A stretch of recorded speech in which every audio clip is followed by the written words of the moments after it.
ये कितने बराबर चला गया 10 और 1.6 से डिवाइड करोगे तो कितना चला जाएगा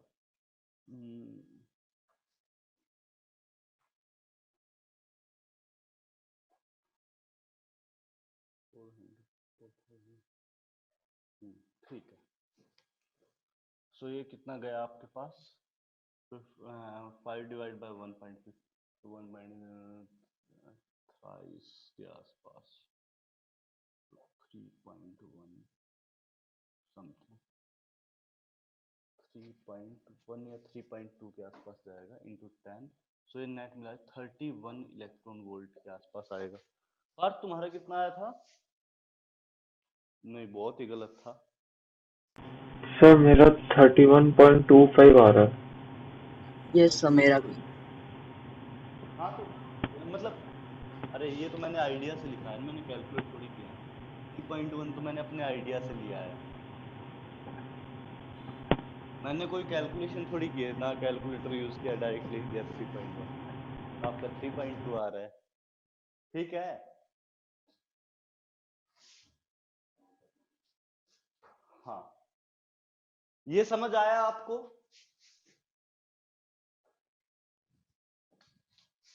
ये क्या किया, ये आपको समझ आया? आद्या, आशय,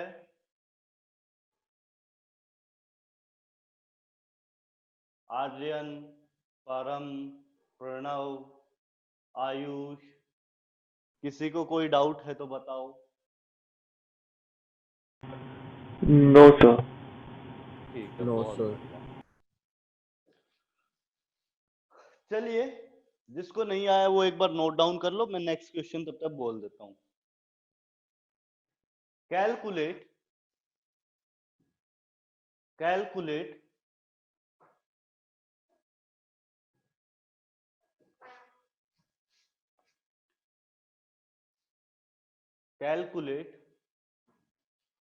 एनर्जी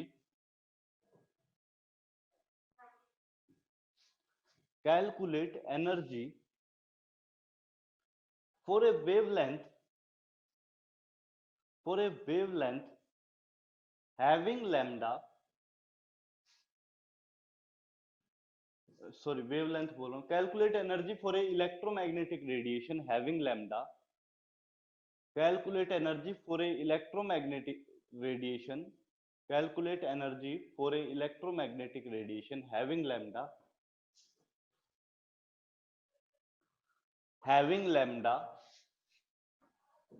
lambda कितना लेना है इस बार 450 या 500 नैनोमीटर्स। लैम्डा कितना इस बार 500 नैनोमीटर पे लैम्डा लेना है।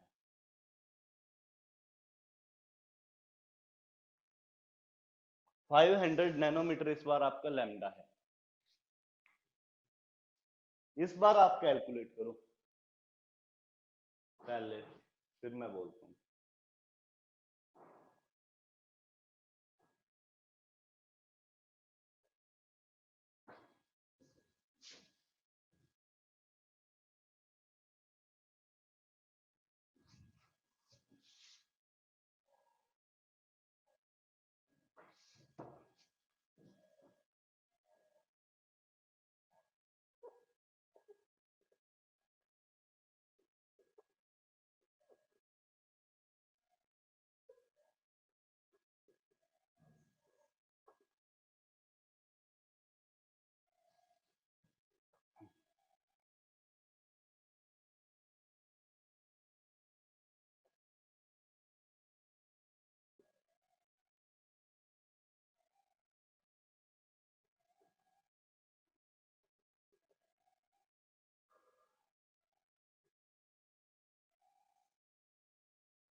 चलिए,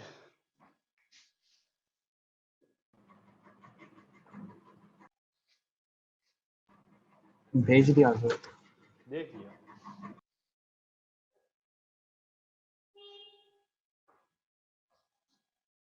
जूल में आंसर बताओ पार्थ।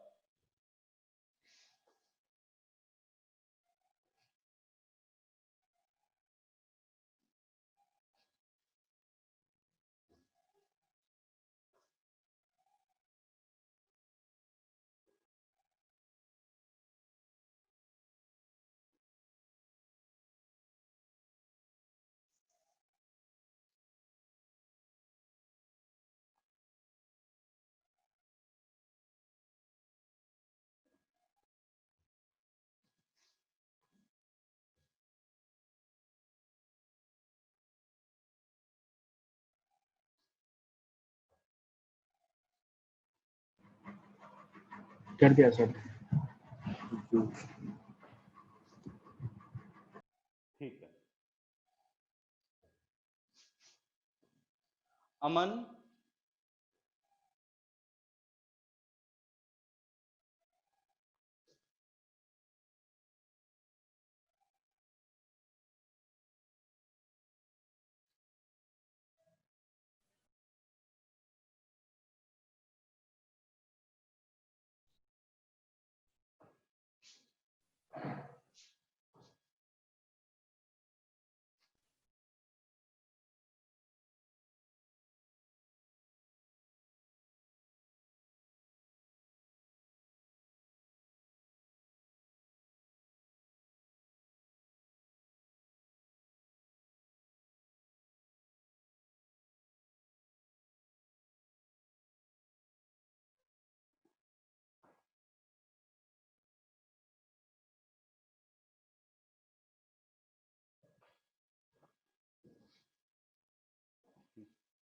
किसी का निकला क्या? आर्यन, आयुष, परम?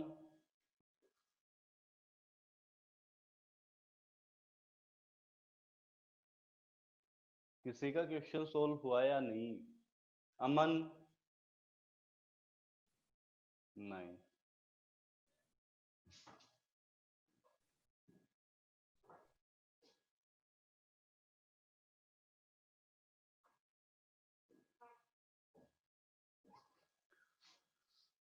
श्रेया, आपका भी नहीं हुआ?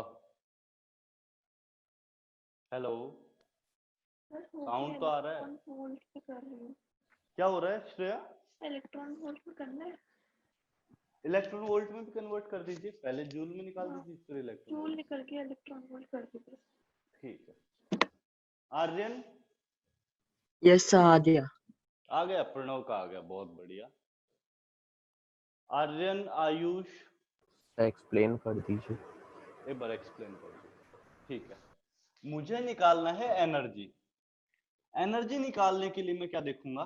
फॉर्मूला सबसे सिंपल है, hc/लैम्डा। h क्या है? प्लैंक्स कांस्टेंट, उसकी वैल्यू कितनी होती है? 6.64 इंटू 10⁻⁻34। ये प्लैंक्स कांस्टेंट है। ये SI यूनिट्स के अंदर है, मतलब अगर आप पुट करोगे तो जूल में ही निकल के आएगा। c क्या होता है? Speed of light. ये कितना गिवन है? 3 इंटू 10⁸ मीटर्स। लैम्डा कितने के बराबर है? लैम्डा मुझे नहीं पता, लेकिन यहाँ पे ये गिवन है 500 nanometre.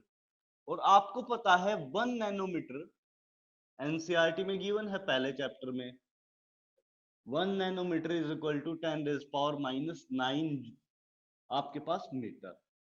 1 nanometre is equal to 10⁻⁹ metres. तो अब सब पुट कर सकता हूं मैं वैल्यू।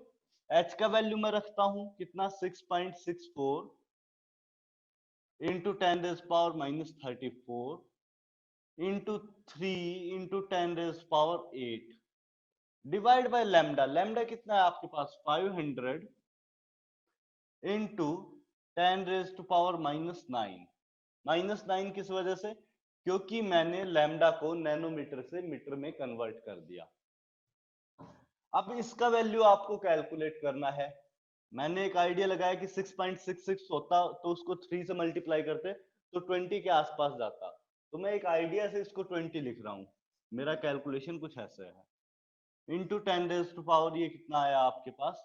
-26 divide by 500 into 10⁻⁻9। इसको ऊपर भेज दूं मैं? -9 को ऊपर भेजूंगा तो कितना हो जाएगा? +9। ये कितना आ जाएगा? 20 इंटू 10⁻26 इंटू 10⁻9 डिवाइड बाय 500। 0 से 0 कैंसिल आउट कर देता हूं। ये आप कैलकुलेट करोगे तो कितने बराबर आ जाए? 10⁻⁻17 इंटू 2/50। इतनी बात ठीक है? इसको मैं इक्वेट कर देता हूं 200। 2 से 200 पे ले गया तो 10⁻⁻17 से -19 पे चला जाएगा। Divide by 50। 2/5 को मैंने क्या लिख दिया? 200 डिवाइड बाय 50 इंटू 10⁻⁻17 जगह 10⁻⁻19। ये कट कर दो, कितना आ जाएगा? 4 आ जाएगा। So 4 into 10 raise to power -19 joule. आप थोड़ा एग्जैक्ट करोगे तो आपका 3.9 आएगा, क्योंकि मैंने 6.64 को 6.66 लिखा है, तो मेरा थोड़ा सा वेरिएशन आएगा आंसर में। 4 इंटू 10 रेज पावर -19 जूल आ रहा है, आपका 3.9 इंटू 10 रेज पावर -19 जूल आ जाएगा, अगर एग्जैक्ट करोगे तो। समझ आया? Yes. आर्यन? यस सर, समझ में आया। आर्यन आर्यन हाँ सर। आया? कुछ और Yes, डाउट sir. है तो पूछ लो, क्योंकि हाँ, ऐसे sir. क्वेश्चंस बार बार यूज होंगे।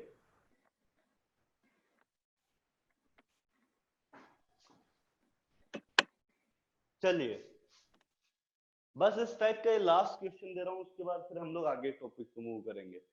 तो एक क्वेश्चन और लिख लो, कैलकुलेट, इसको इलेक्ट्रॉन वोल्ट में कन्वर्ट करना हो तो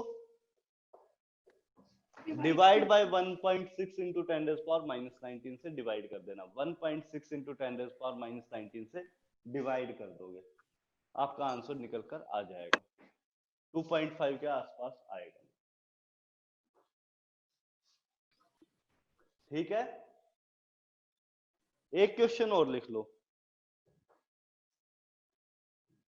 कैलकुलेट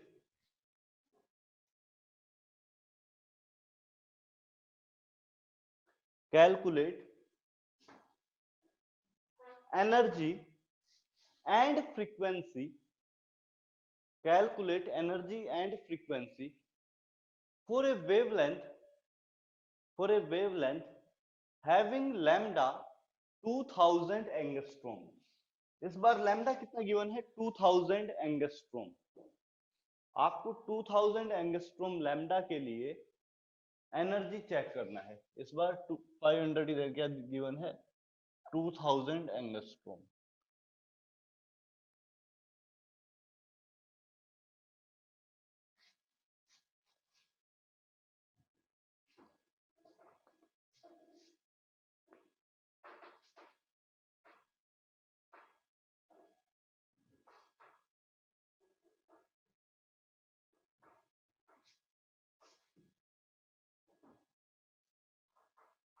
अमन ने बिल्कुल एग्जैक्ट निकाल भेजा है पिछले क्वेश्चन का। चलिए, बहुत बढ़िया।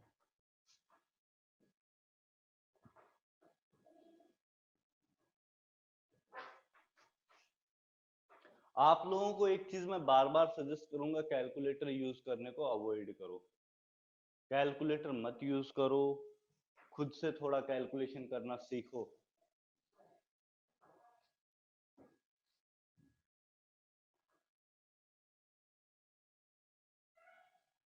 हटा दिया जाए ये कॉपी हो गया हो तो हटा दूं?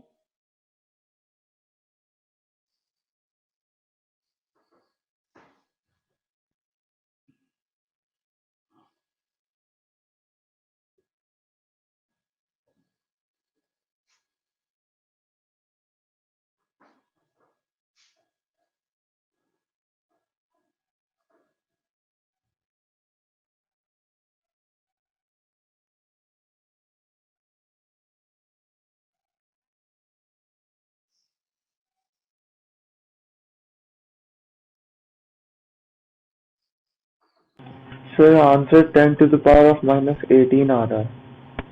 कोई बात नहीं, एनर्जी के लिए यस सर। ठीक है। 9.95 into 10 raised to power -19. कितना आया? Frequency, 9.95 इन 10 रेज़ पावर -19 या 18?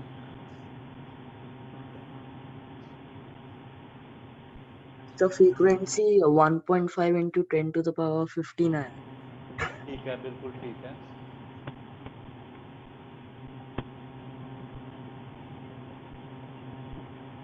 फ्रीक्वेंसी बिल्कुल ठीक है आपकी। परम, आपका क्या हालचाल है? एक बार कभी माइक को भी कष्ट दे दो, बोल के दिखा दो।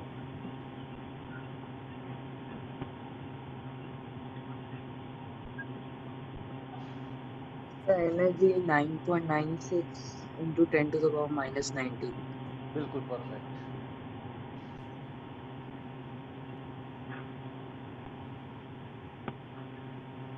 Sir, frequency 1.5 into 10 raised to power 15. ठीक है, या बिल्कुल ठीक है।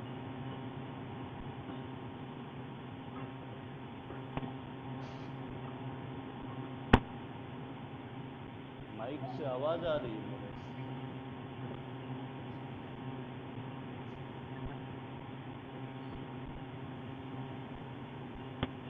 हेलो,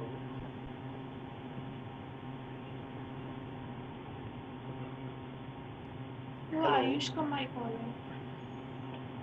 आयुष, माइक ऑफ कर लो। हाँ पार्थ, अभी भी कुछ एक्स्ट्रा साउंड आ रही है क्या? ठीक है, ठीक है, एनर्जी वाइज हो गया।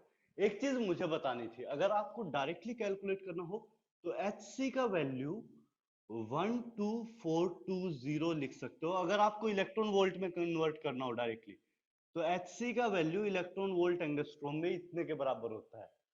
आप डायरेक्टली वैल्यूज एंगस्ट्रॉम में लिख के यही सब कैलकुलेशन बहुत इजीली कर सकते हैं, अगर HC का वैल्यू आप ये लिख देंगे तो। सो HC बाय लैम्डा, देखो अगर इलेक्ट्रॉन वोल्ट में मुझे निकालना है तो HC की वैल्यू कितनी, 12420 डिवाइड बाय कितना, लैम्डा 2000। सो मुझे इलेक्ट्रॉन वोल्ट में निकालना है तो मैं कितने बराबर निकाल दूंगा, 621, सो 6.21 इलेक्ट्रॉन वोल्ट। बहुत सिंपल सा। अगर आपको सिंपल वे में कैलकुलेट करना हो तो HC का वैल्यू आप डायरेक्टली भी लिख सकते हैं। HC का वैल्यू कितना होता है, 12420 इलेक्ट्रॉन वोल्ट एंगस्ट्रॉम। इस केस में आपको जो वैल्यूज हैं वो एंगस्ट्रॉम और एंगस्ट्रॉम में लिखनी पड़ेगी। जो लैम्डा की वैल्यू होगी वो एंगस्ट्रॉम में लिखनी पड़ेगी, तब आपका डायरेक्टली इलेक्ट्रॉन वोल्ट में आंसर आ जाएगा। आपको पूरा कैलकुलेट करने की जरूरत नहीं है, जूल में दो फिर उसके बाद इलेक्ट्रॉन वोल्ट में कन्वर्ट करो। उसकी जगह सीधा इलेक्ट्रॉन वोल्ट में आंसर निकालना हो तो 12420 का फैक्टर यूज कर सकते हो। इन दोनों कांस्टेंट को मल्टीप्लाई करके जो निकल के आता है वो 12420 होता है। तो इसको भी आप यूटिलाइज कर सकते हो। ठीक है, हेलो अमन,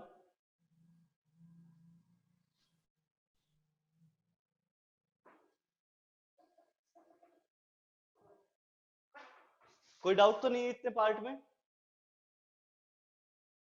आशय, No, sir. प्रणव, ठीक है। सो मैं आगे मूव करता हूं। ये टॉपिक बहुत इंपॉर्टेंट है।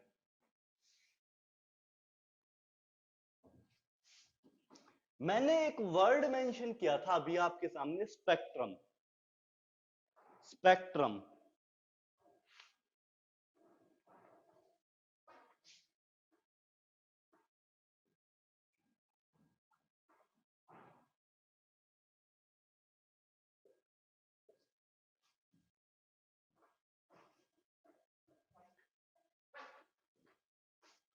ये स्पेक्ट्रम क्या होता है?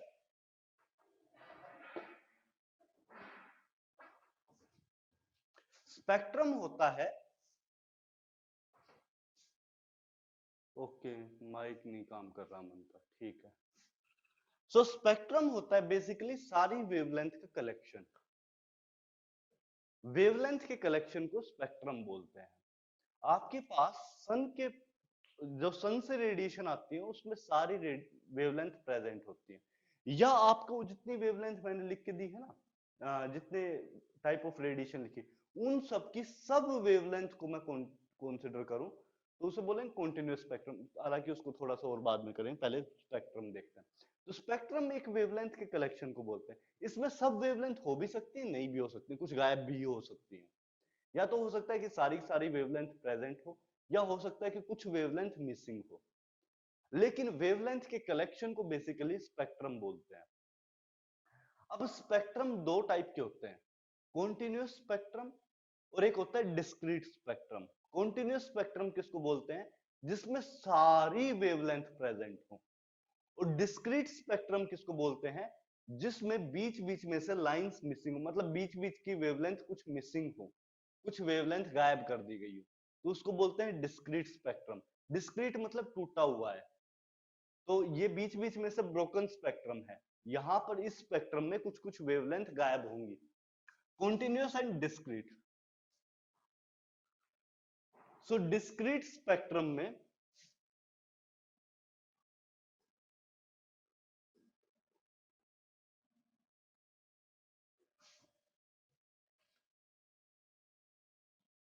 कंटिन्यूअस में क्या होगा, all wavelength are present.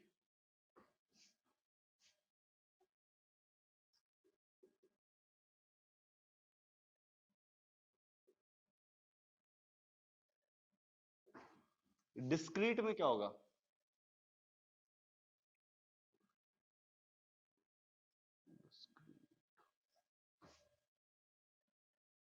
Spell देखना पड़ेगा एक बार, मैं देख के बोलता हूँ।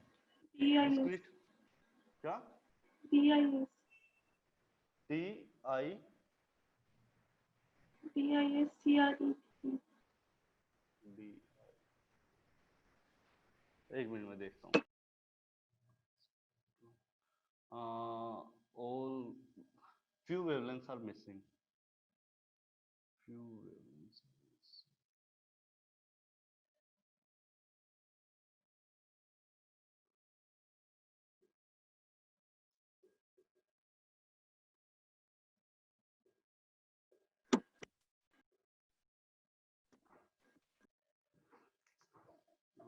One second जरा।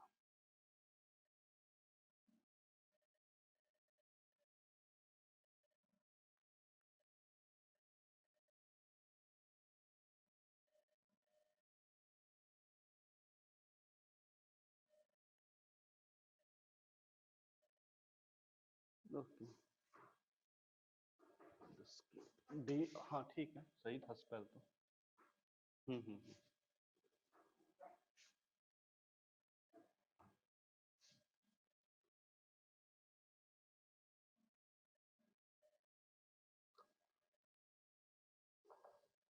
सो इसमें क्या होगा,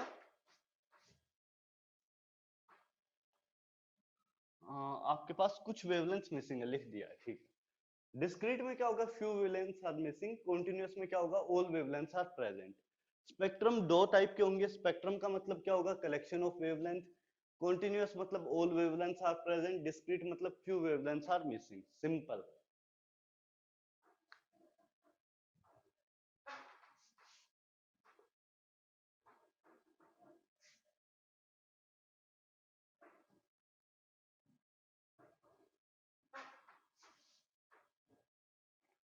इतनी बात आई समझ।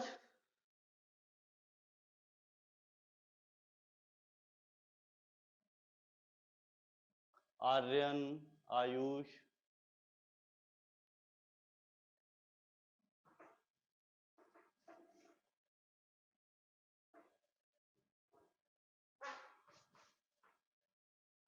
आर्यन आयुष बोलिए। Yes, sir. ठीक है।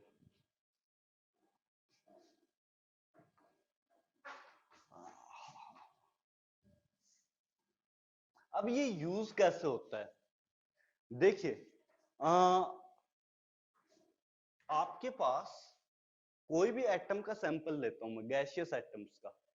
हाइड्रोजन गैस में एटम्स का सैंपल ले लिया, ये सोडियम में एटम्स का सैंपल ले लिया, तो यहां पर आपके पास हाइड्रोजन एटम्स प्रेजेंट हैं, सिंपल एटम्स हैं। ये मत बोलना कि सर ये मॉलिक्यूल में एग्जिस्ट करेगा। कुछ देर के लिए अज्यूम करो कि सिर्फ एटम्स हैं।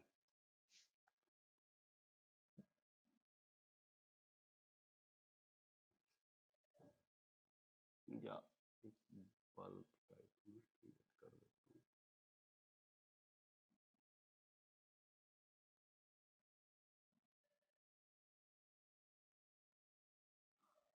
एक सोर्स लिया जिससे सारी वेवलेंथ अपनी निकल के आ रही थी, सबके सब वेवलेंथ है, तो एक कॉन्टिन्यूअस स्पेक्ट्रम है।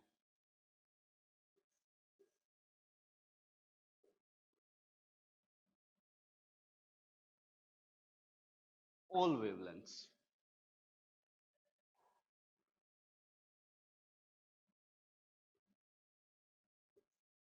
सारी की सारी वेवलेंथ निकल के आ रही थी।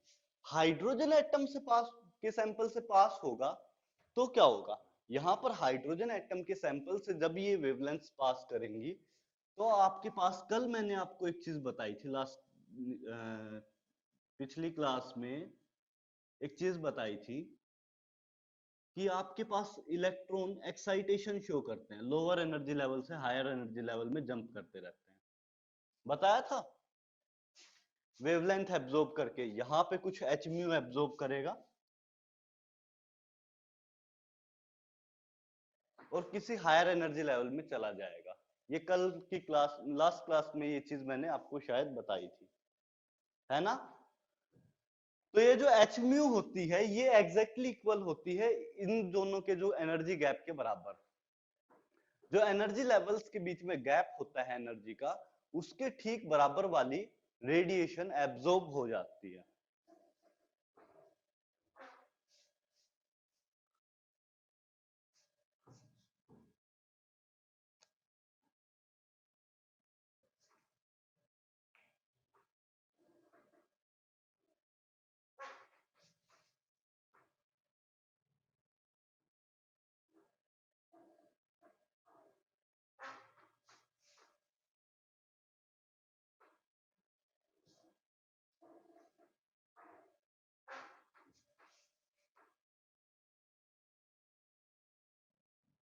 तो ये ठीक इस रेडिएशन की एनर्जी एब्जॉर्ब कर लेगा। अब ऐसे बहुत सारे लेवल होंगे, किसी में 10.6 का गैप होगा, किसी में 1.2 का गैप होगा, मतलब अलग अलग गैप निकल के आएंगे, लेकिन वो गैप फिक्स हैं, कितने ही गैप होंगे। तो ये अगर सारी रेडिएशंस आ रही है उसमें से 10.2 के फोटॉन्स गायब हो जाएंगे।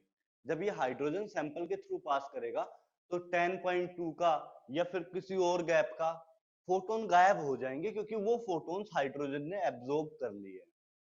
वो सारे के सारे फोटॉन्स हाइड्रोजन एब्जॉर्ब कर लेगा।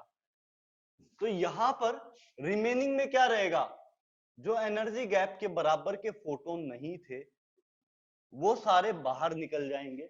और यहां पे क्या लगा देंगे, एक डिटेक्टर लगा देंगे हम लोग।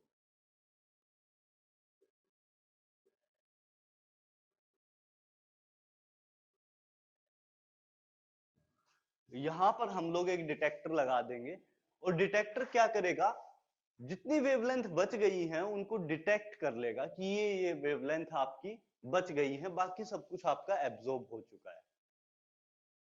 समझ आया बात? Hello, Yes, sir. अरे आयुष कुछ समझ आ रहा है नहीं आ रहा है बताओ। Yes, sir. आ रहा है, sir. आशय, आर्यन, यस सर। ठीक है आशय Yes, को आ sir. रहा है, आर्यन को, Yes, sir. ठीक है। तो यहां पर क्या किया है, एक सोर्स दिया, उससे सारी वेवलेंथ एमिट होके आई, इसको बोलेंगे कॉन्टिन्यूअस स्पेक्ट्रम। यहां से हाइड्रोजन सैंपल के थ्रू पास की, लेकिन हाइड्रोजन सैंपल में क्या होगा, इलेक्ट्रॉन्स होंगे, एनर्जी लेवल्स होंगे।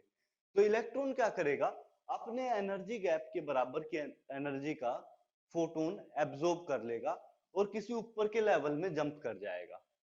किसी ऊपर के लेवल में जंप कर गया मतलब इसके एनर्जी गैप के बराबर के फोटोन सारे गायब हो गए। इस कॉन्टिन्यूअस स्पेक्ट्रम में से कुछ एचम्यू मतलब कुछ वेवलेंथ गायब हो जाएंगी या कुछ फ्रीक्वेंसी गायब हो जाएंगी। वो फ्रीक्वेंसी क्यों गायब होगी, क्योंकि वो हाइड्रोजन ने एब्जॉर्ब कर ली। और जब डिटेक्टर पे आप देखोगे तो आपके पास बाकी सब कुछ तो आपको दिखाई देंगी, रेडिएशंस हैं, लेकिन कुछ कुछ ब्लैक लाइंस आएंगी। कुछ ब्लैक लाइंस इस वजह से आएंगी ये, क्योंकि ये ब्लैक लाइंस की जो फ्रीक्वेंसी होती है वो एटम्स ने एब्जॉर्ब कर ली, हाइड्रोजन सैंपल ने ये जो वेवलेंथ्स थी ये सारी एब्जॉर्ब कर ली है। हाइड्रोजन सैंपल ने ये सारी वेवलेंथ्स आपकी एब्जॉर्ब कर ली हैं, तो इस वजह से डिटेक्टर पे कुछ ब्लैक लाइंस दिखाई देंगी। इस टाइप के स्पेक्ट्रम को हम लोग क्या बोलते हैं, डिस्क्रीट स्पेक्ट्रम, क्योंकि ये बीच में से ब्रोकन है, दिख रहा है आपको, बीच में से कुछ कुछ लाइंस मिसिंग है, कॉन्टिन्यूअस नहीं है, ये डिस्क्रीट है। डिस्क्रीट मतलब ब्रोकन टाइप में है ये। तो यहां पर ये आपका जो फाइनल दिखाई देगा वो डिटेक्टर पे कुछ ऐसा इमेज दिखाई देगा जिसमें कुछ ब्लैक लाइंस होंगी और वो ब्लैक लाइंस रिस्पॉन्सिबल होंगी क्योंकि यहाँ पर कुछ वेवलेंथ गायब हो गई, उनके कोरस्पॉन्डिंग क्या आ जाएंगी, ब्लैक लाइंस आपकी आ जाएंगी। इस चीज को हम लोग बोलते हैं एब्जॉर्प्शन स्पेक्ट्रम। एब्जॉर्प्शन स्पेक्ट्रम, यही जो स्पेक्ट्रम निकल के आता है ये स्पेक्ट्रम होता है डिस्क्रीट स्पेक्ट्रम, और नाम इसका होता है एब्जॉर्प्शन स्पेक्ट्रम क्योंकि एब्जॉर्प्शन की प्रोसेस के बाद ये स्पेक्ट्रम ऑब्टेन हुआ है। यहाँ पर हाइड्रोजन ने कुछ वेवलेंथ्स एब्जॉर्ब कर ली, तो इस वजह से एब्जॉर्प्शन की प्रोसेस के बाद ये स्पेक्ट्रम ऑब्टेन हुआ है। इस वजह से नाम क्या हो जाएगा, एब्जॉर्प्शन स्पेक्ट्रम।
इतना नोट डाउन कर लीजिए, डायग्राम बना लीजिए, उसके बाद मैं आगे प्रोसीड करूंगा, तो इतना एक बार कर लीजिए।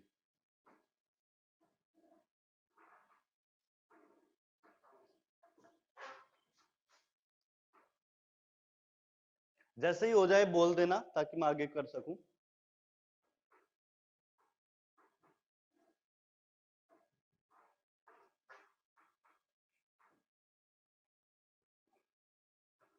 टेस्ट का प्रिपरेशन हुआ कुछ, टेस्ट का कुछ प्रिपरेशन हुआ आप लोगों का? हेलो,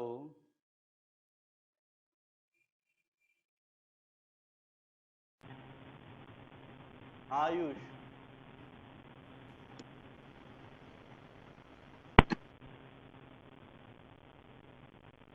हेलो आयुष, टेस्ट का कुछ प्रिपरेशन हुआ?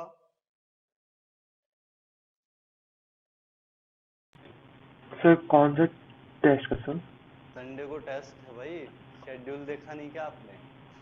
हाँ हाँ हाँ सर, मतलब हमारे ही ना सर।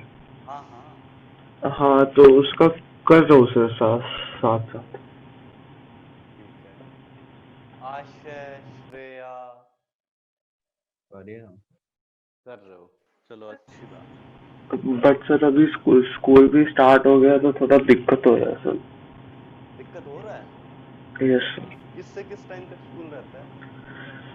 सर सुबह 11 बजे तक तो स्कूल रहता है, उसके बाद 2 से 4 भी स्कूल की क्लासेस होती है। फिर तो बहुत कम लगता है, ऐसी तो कोई बात नहीं, दिक्कत तो नहीं आना चाहिए। होमवर्क की वजह से दिक्कत आता है? यस सर, बहुत होमवर्क होता है। अरे कोई नहीं, यहाँ से थोड़ा कम कर लिया करो, वहां से थोड़ा मतलब करते रहो अभी कुछ टाइम के लिए। वैसे तो टाइम पास ही करते हैं, होमवर्क भी क्या करते हैं। ठीक है, कोई बात नहीं, देखते हैं कुछ ना कुछ करेंगे। 35 क्वेश्चंस हो गए थे अटेम्प्ट। जिन लोगों ने कल अटेम्प्ट नहीं, लास्ट क्लास में अटेम्प्ट नहीं किए थे 35 क्वेश्चंस, उन्होंने क्या अटेम्प्ट कर लिए हैं? आशय ने नहीं किए थे, आर्यन ने नहीं किए थे, प्रणव ने नहीं किए थे, तो कौन सा क्वेश्चन? नरेंद्र अवस्थी के पहले 35, एटॉमिक स्ट्रक्चर। ओ अच्छा सर थोड़े थी सर क्या कह रहे हो प्रणव, तलिए क्या कह रहे थे? सर 15-20 तलिए। भाई गलत बात है, 35 तक कहा था, 35 होने चाहिए थे। गलत बात है ना। हाँ यस सर, सब पूरे तल लूंगा। एक वीक पूरा पास कर दिया आपने, 35 क्वेश्चंस नहीं किए।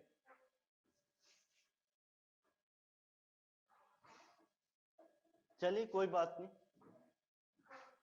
अब हम लोग वापस से आते हैं।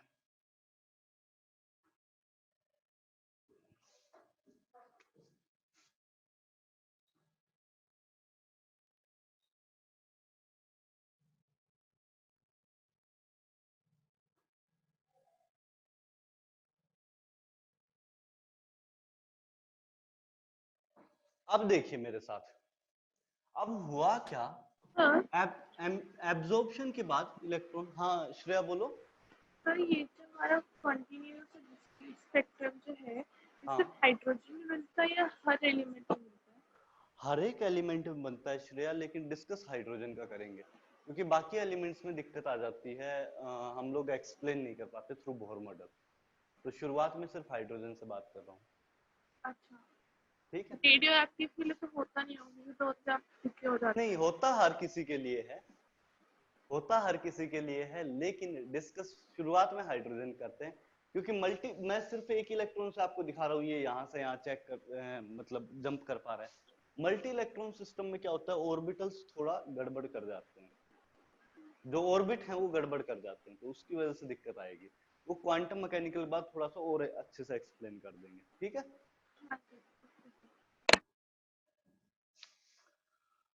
तो यहाँ पर आप देखो कि एब्जॉर्प्शन स्पेक्ट्रा में क्या हुआ, कुछ वेवलेंथ आई मानो 10.2 का है तो ये यहां से यहां जंप कर गया, कुछ और वेवलेंथ आई तो ये यहां से यहां जंप कर गया, कुछ और ज्यादा आई तो ये यहां से यहां जंप कर गया। लेकिन एक पर्टिकुलर एनर्जी गैप होगा यहां से यहां का, पर्टिकुलर एनर्जी गैप होगा यहां से यहां का, पर्टिकुलर एनर्जी गैप होगा यहां से यहां का, तीनों के लिए एक पर्टिकुलर एनर्जी गैप होगा, तो वही रेडिएशंस एब्जॉर्ब होती हैं। बाकी सारी रेडिएशन डायरेक्टली पास कर जाती हैं, डिटेक्टर पे डिटेक्ट हो जाएंगी, तो यहाँ पे वो रेडिएशंस एब्जॉर्ब हो जाएंगी। अब जब ये एक बार हायर एनर्जी लेवल में पहुंच गया तो उसके बाद नीचे भी आएगा, लोअर एनर्जी लेवल में वापस आएगा। वापस क्यों आएगा, क्योंकि मैंने कहा था कि हायर एनर्जी लेवल में सिर्फ 10⁻⁸ के अराउंड टाइम, सेकंड के अराउंड टाइम के लिए ही रुक पाता है। किसी भी हायर एनर्जी लेवल, मान लो इसमें आया हुआ है, तो ये क्या करेगा, 10⁻⁸ सेकंड के अंदर ये वापस अपने नॉर्मल ग्राउंड स्टेट पे पहुंच जाएगा, नॉर्मल जो सबसे लोअर वाला लेवल है उस पे वापस पहुंच जाएगा। इस पे आया हुआ है तो इससे थोड़ी देर बाद वापस इस पे, कितना टाइम बाद, 10⁻⁸, मतलब बहुत ही कम टाइम है, और इससे वापस यहाँ पे ये भी ऐसे ही, मतलब तीनों लेवल से वापस वहीं पे चला जाएगा। और जब भी वापस जाएगा तो कुछ hν वापस छोड़ देगा, रेडिएशन इसके कोरस्पोंडिंग, इसके कोरस्पोंडिंग और इसके कोरस्पोंडिंग कोई न कोई रेडिएशन आपकी आएंगी आएंगी, तो एनर्जी गैप के बराबर के रेडिएशंस वापस से एमिट होने लगेंगी। ये क्या हुआ, एक बार एब्जॉर्प्शन हुआ, इलेक्ट्रॉन जंप कर गया हायर लेवल में, उसके बाद क्या करेगा, वापस से लोअर लेवल में आएगा, और आएगा कैसे, ये वापस से एनर्जी एमिट कर देगा hν की फॉर्म में, रेडिएशंस की फॉर्म में वापस से एनर्जी को एमिट कर देगा। और इस बार इन रेडिएशंस को डिटेक्ट कैसे किया जा सकता है, कौन समझाएगा? कोई छोटा सा हिंट दो कि इन रेडिएशंस को मैं डिटेक्ट कैसे कर पाऊं।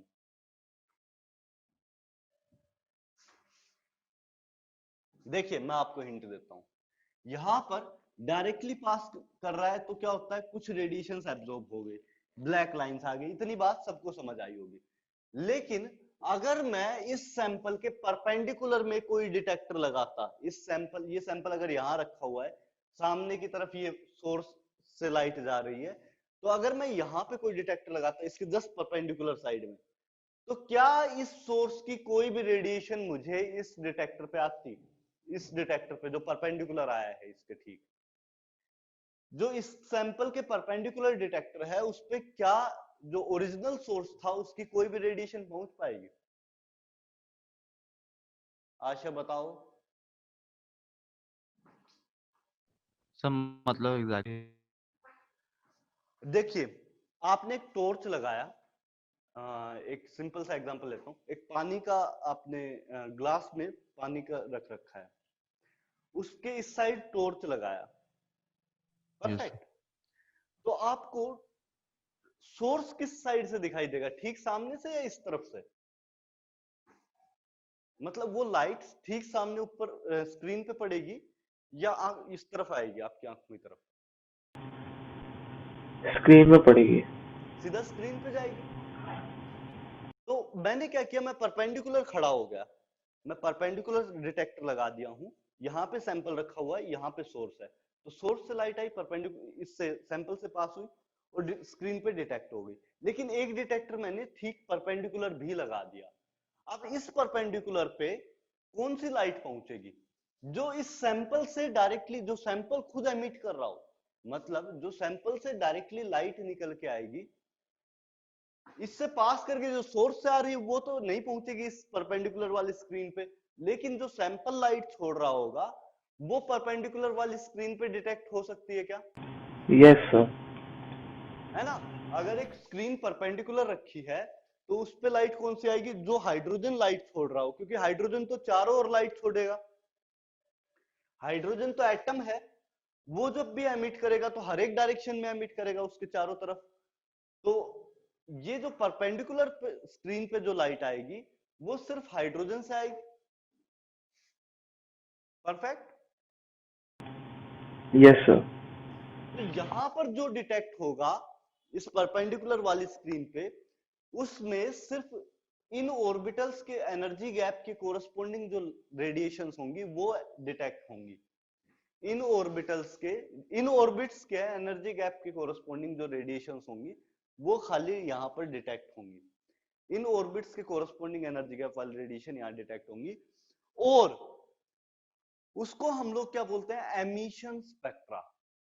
अब एमिशन स्पेक्ट्रा किस वजह से? क्योंकि एमिट होके ये रेडिएशन आ रही है, तो जो परपेंडिकुलर स्क्रीन पे आएगा उसको क्या बोलते हैं? Emission spectra. और जो डायरेक्टली ठीक पैरेलल वाली स्क्रीन है, या जो ठीक सामने जो स्क्रीन है उस पे जो दिखाई देगा उसे क्या बोलते हैं? Absorption spectra. एमिशन स्पेक्ट्रा में क्या होगा? सिर्फ कुछ लाइंस आएंगी, बाकी पूरी स्क्रीन ब्लैक है, लेकिन यहाँ पे कुछ रेडिएशन की लाइंस आएंगी। एमिशन स्पेक्ट्रा में सिर्फ कुछ लाइंस दिखाई देंगी, पूरी स्क्रीन ब्लैक रहेगी, सिर्फ कुछ लाइंस आपको दिखाई देंगी। ये लिख दो, वॉल स्क्रीन ब्लैक।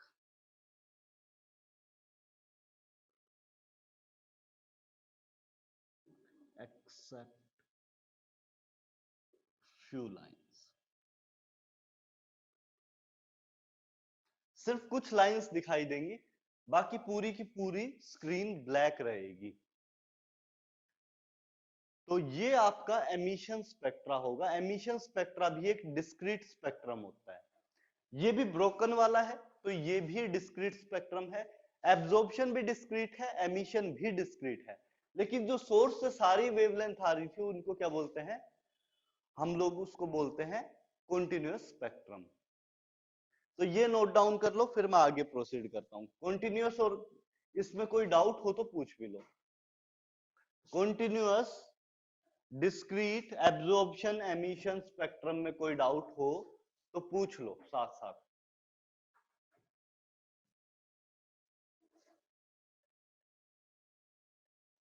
इस पार्ट में आपको कोई डाउट है तो पूछ लीजिए। आर्यन,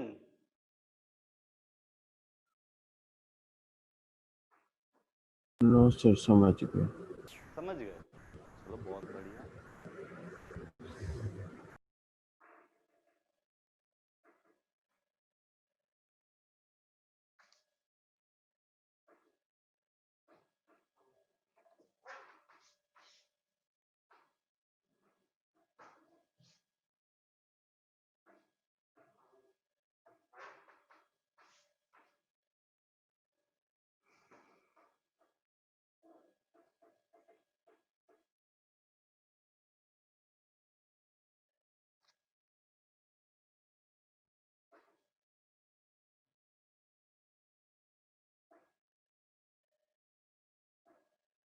इसको साथ साथ एक बार नोट डाउन कर लेना।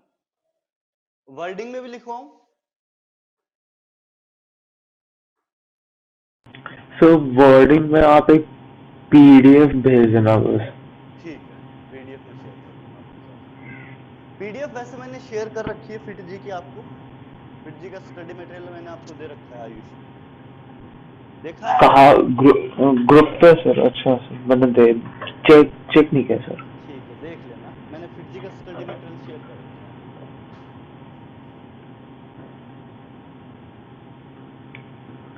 आपको। सर आपने कब किया था, मतलब इसी वीक किया है कि बहुत बहुत पहले कर दिया था? शायद 1 वीक पहले करा था। देखना, मैंने 3 पीडीएफ लगातार शेयर की थी। एक मिलेगी एलन की क्वेश्चंस की, सिर्फ क्वेश्चंस थे उसमें। एक में थ्योरी पार्ट प्लस क्वेश्चंस थे, फिट जी का था। तो 2 पीडीएफ शायद होंगी आपकी, देख लेना एक बार, ठीक है?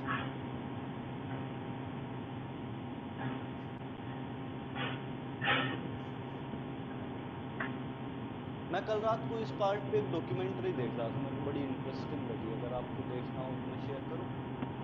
हाँ हाँ हाँ सर, एक तो ये और एक स्पेस टाइम जो आप उस दिन समझा रहे थे ना सर, उस पे भी आप भेज देना। ठीक है। अमन, कुछ डाउट है बताइए।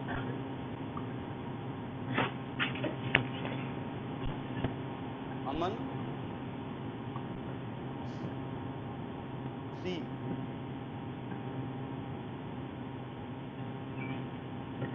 समझा नहीं अमन, क्या पूछना चाह रहे हो?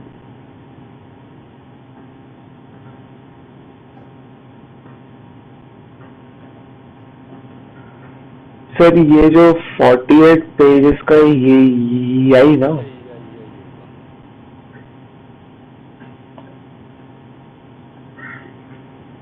जिसमें पहला topic is Dalton's atomic theory? हाँ शायद थ्योरी पार्ट है ना, तो थ्योरी पार्ट है वो, वही शेयर कीजिए, ये वाला ही शेयर कीजिए। सर थ्योरी भी है और क्वेश्चंस भी है। क्वेश्चंस भी, हाँ मतलब थ्योरी पार्ट से स्टार्टिंग होगा हमेशा। हाँ हाँ सर, ओके सर। चलिए, अमन आपकी बात मुझे समझ नहीं आई, क्या पूछना चाह रहे हो?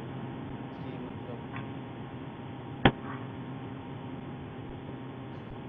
चलिए मैं आपको एक क्वेश्चन देता हूँ, तब तक आप ट्राई कीजिए। एक क्वेश्चन मैं आपको दे रहा हूँ, ट्राई कीजिए। Calculate calculate wavelength of light absorbed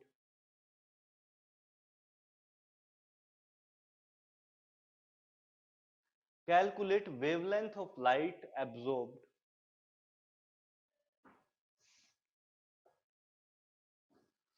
when electron jumps from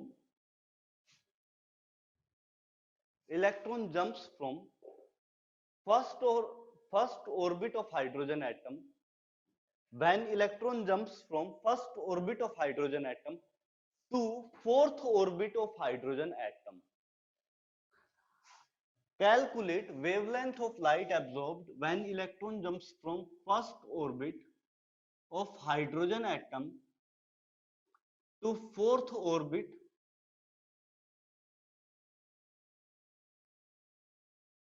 of hydrogen atom.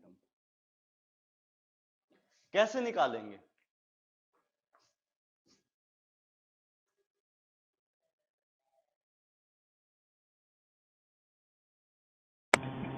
Sir इसमें इलेक्ट्रॉन वोल्ट भी आएगा क्या? बार बार रिकनेक्ट कर रहा है। आप लोगों को भी नेटवर्क इशू आ रहा है क्या कुछ? नहीं सर।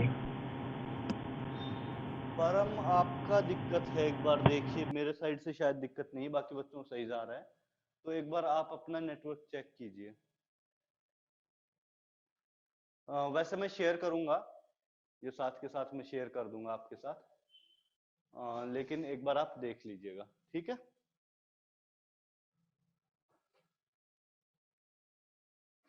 ठीक है क्या परम?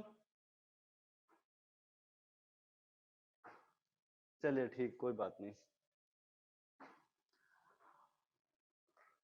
हाँ जी, क्या कह रहे थे, कैसे करना है ये बताऊं आयुष? हाइड्रोजन एटम है ना, हाँ हाइड्रोजन एटम। आयुष एक बार बताऊं मैं? भेज दिया आपको, एक बार देख। तुम्हारा देख लिया मैंने। आयुष एक बार बताओ, क्या सर? ये एक बार डिस्कस करूं मैं कैसे करना है? हाँ हाँ सर, एक बार कर दीजिए। एक मिनट। तो हम लोग क्या करेंगे, हम लोगों को देखना पड़ेगा फर्स्ट ऑर्बिट और फोर्थ ऑर्बिट में एनर्जी गैप कितना है। बेसिकली उसी का फोटोन एब्जॉर्ब होगा, है ना yes sir, Ayush? Yes sir. First orbit की एनर्जी कितनी होती है? -13.6 Z² / n²। यही फॉर्मूला था आपका इलेक्ट्रॉन वोल्ट में, ठीक है? यस सर, Z की वैल्यू हाइड्रोजन के लिए कितनी? 1। Yes sir. n की भी 1। n की वैल्यू 1 फॉर फर्स्ट ऑर्बिट। सो पहले ऑर्बिट के लिए एनर्जी कितनी आ गई? -13.6 electron volt. Yes sir. Fourth orbit के लिए E1 के लिए, ये E4 के लिए कितनी होगी? -13.6। इस बार n की वैल्यू चेंज हो जाएगी, z की वैल्यू तो 1 ही रहेगी, n की वैल्यू कितनी हो जाएगी? 4 हो जाएगी। सर समझ में क्या आ n, रहा है? n क्या है सर? n क्या होता है? नंबर ऑफ ऑर्बिट को डिनोट करता है, कौन सा ऑर्बिट है वो n बताएगा। अच्छा सर, ओके। n क्या होता है? शेल नंबर, या कौन सा ऑर्बिट है उसको डायरेक्टली डिनोट कर रहा है। Okay sir. तो ये वैल्यू कितनी निकल के आएगी आपकी? -13.6 डिवाइड बाय 16। एक आइडिया दे देना कितना आ रहा है? Sir, 0.85. 0.85 So minus. माइनस, ठीक है, मैं नीचे लिख देता हूं, -0.85। अब इन दोनों के बीच में गैप कितना है? E1 एंड E4 के बीच में गैप कितना है? कैसे निकालेंगे? E4 माइनस E1 कर दें, जो हायर एनर्जी लेवल है उसमें से लोअर वाले को माइनस कर दें तो एनर्जी गैप निकल के आ जाएगा। सिंपल सा क्या होगा, higher energy minus lower energy कर दूं तो सिंपली आपका क्या निकल के आ जाएगा? Energy gap. So -0.85 minus of -13.6 कितना वैल्यू आएगा?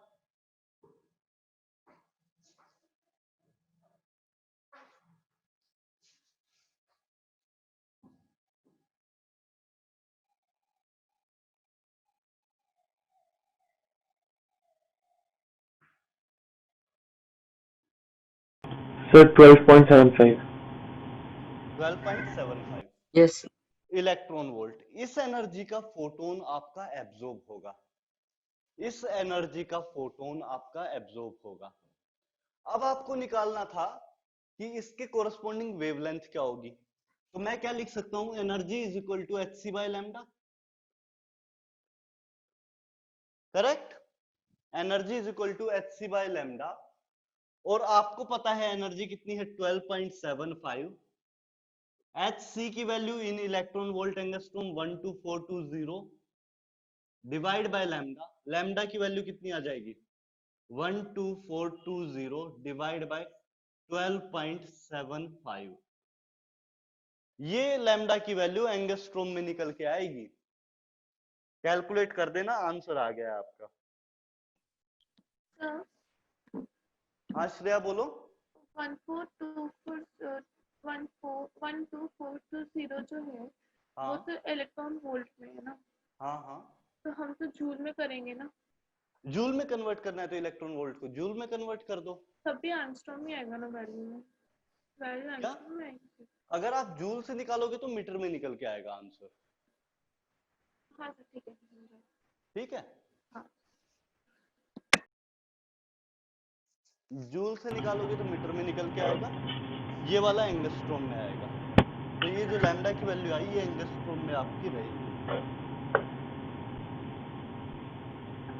ये बात में किसी को डाउट है?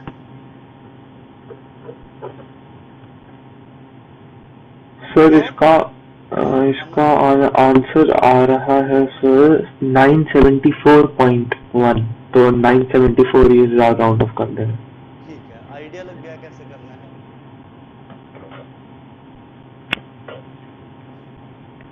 समझ गए ना आयुष कैसे करना है? Yes sir. ठीक है, आशय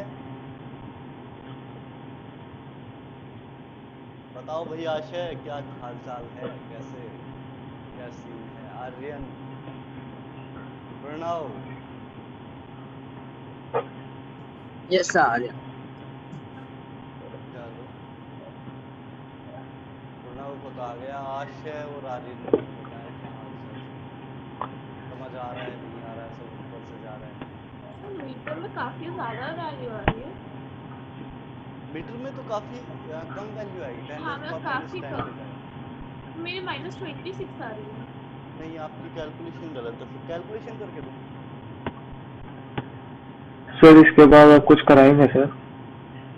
मैं एक और न्यूमेरिकल देने की सोच रहा था, आप नोट डाउन कर लो, सोल्व नेक्स्ट क्लास में करा देंगे, ठीक है? अच्छा ओके सर। हाँ श्रेया, आपकी कैलकुलेशन जस्ट इस लेक्चर के बाद, मतलब इसी क्लास के एंड होने के बाद मैं आपकी कैलकुलेशन कराता हूँ, ठीक है?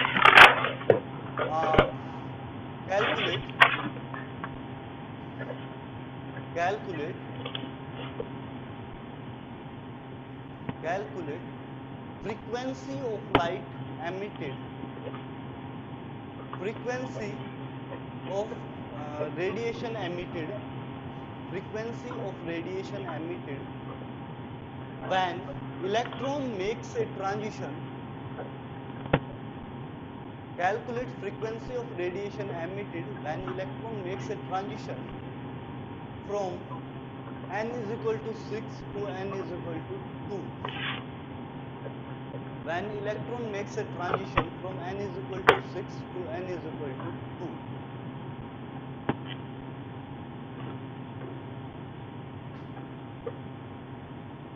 सिक्स टू 2 का ट्रांजिशन जो होगा उसमें कितनी फ्रीक्वेंसी की रेडिएशन एमिट होगी? सर इसमें भी हाइड्रोजन एटम में लेना है। I am talking about for hydrogen atom, एक आगे एक शून्य लगा दो, फॉर हाइड्रोजन एटम।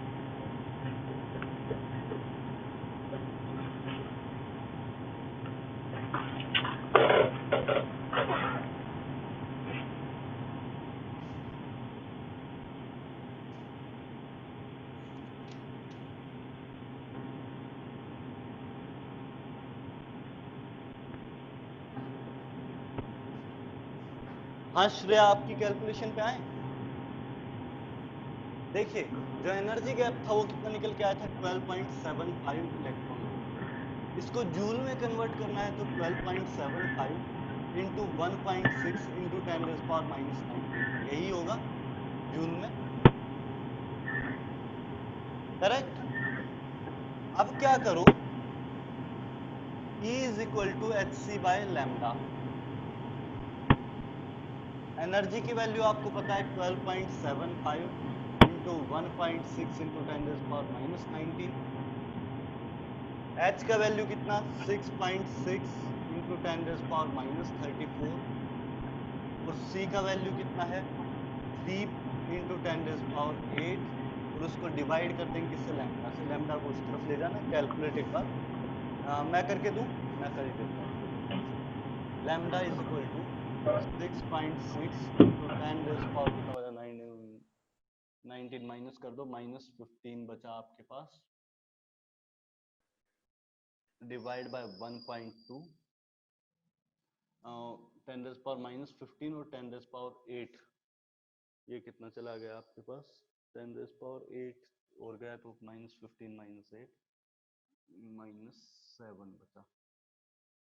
तो 6.6 into 10⁻⁻⁷ into 3 divide by 12.75 into 1.6। Shreya ऐसा कुछ कैलकुलेशन आ रहा था? नहीं, मेरा अलग ही था। समझ गए क्या करना था? हाँ। ठीक है, यहां से बस जस्ट कैलकुलेट कर देना, आंसर आ जाएगा। चलिए, किसी और को कोई और डाउट? No sir. ठीक है, तो ये क्लास यहाँ एंड कर दें। Yes sir.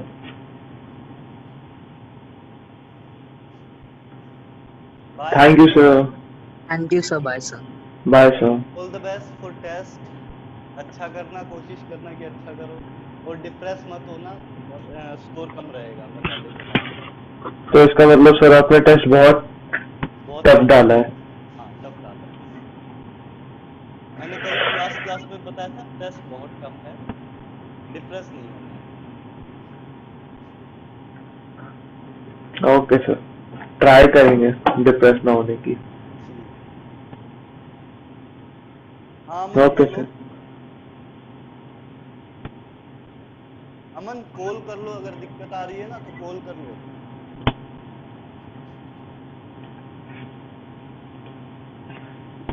सर अमन बोल रहा था कि उसका माइक नहीं चल रहा, तो वो तो ठीक है, वो उसे प्राइवेट मैसेज करो फिर सब करके, इसी वजह से बोल रहा हूँ कॉल कर लेगा।